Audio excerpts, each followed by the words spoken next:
Okay, welcome back mga ka-Vlog PH. So check natin ngayon ang weather condition ng mga tropical depression na malapit sa Pilipinas. Okay, simulan natin sa Luzon.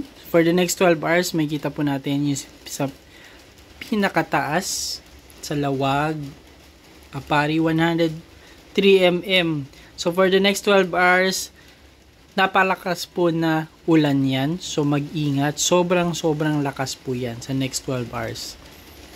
And then dito rin po sa Tuguegarao. Ayan. Sa may Ilagan, Palanan. Ayan. Mga malalakas po yan na ulan. Then yung mga nakikita po natin dito is for the next 12 hours may possibility na mawalan ng ulan, pero pag syempre nagbago ang ihip ng hangin, mapupunta sa inyo ang ulan. Ayan, sa Dasul meron din. So priority natin yung mga meron tayong makikita. Ayan, sa bandang Visayas, dito sa Roxas City, napakalakas po ng ulan sa inyo sa Roxas City, specifically sa Kulasi, yan, sa Libacao, sa Malay, meron din po, malakas rin po, no? Yan, sa Lapuz-Lapuz, sa Boracay po yan yung itong part na to, no? So patuloy po kayo uulanin dyan. Then next na titingnan natin na may malakas dito sa Bugasong, Kulasi, 120 mm. Wow, sobrang lakas po yan. Anything po na sa 100 mm is sobrang lakas. At dito rin po sa may Canlaon. Yan, nasa 50. So malakas siya, pero hindi kasi lakas yung nasa 100 mm. Yung po kasi super lakas. Yan, dito sa Sipalay. Yan po, no? And then tingnan natin sa Palawan. Ayan, sa 28. Malakas din po ang ulan po dyan sa Palawan. Ayan. So next 24 hours hanggang bukas, tingnan po natin. Balik po tayo ng Luzon. Same po, no, sa bandang Lawag, ingat po, hindi po nagbago yung lakas ng ulan dyan. 125 mm. Anything na mataas po sa 125 mm is malakas. Okay.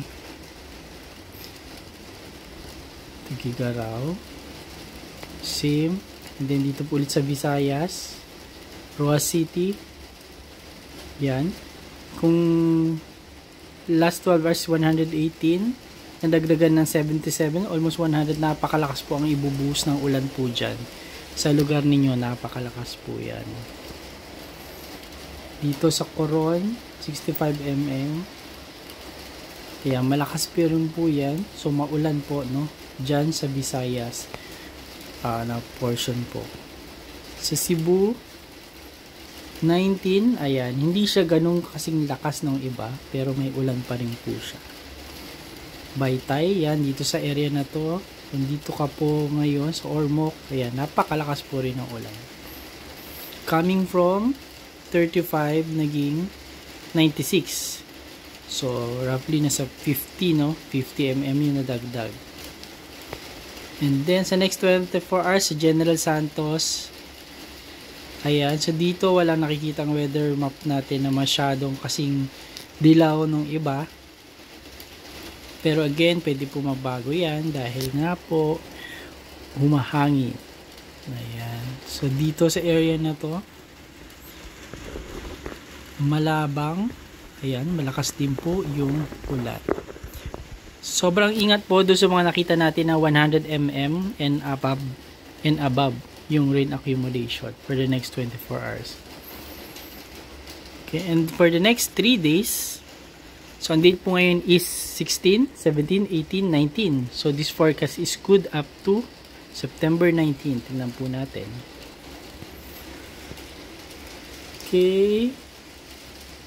Sa Lawag, 146 mm, 116. So roughly nasa 30 yung nadagdag. Improving siya, pero malakas pa rin po yung ulan. At least hindi na yung sobrang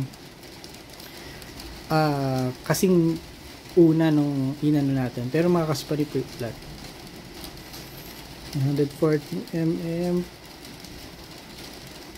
Dito, itong lugar na to dito, sa Olongapo.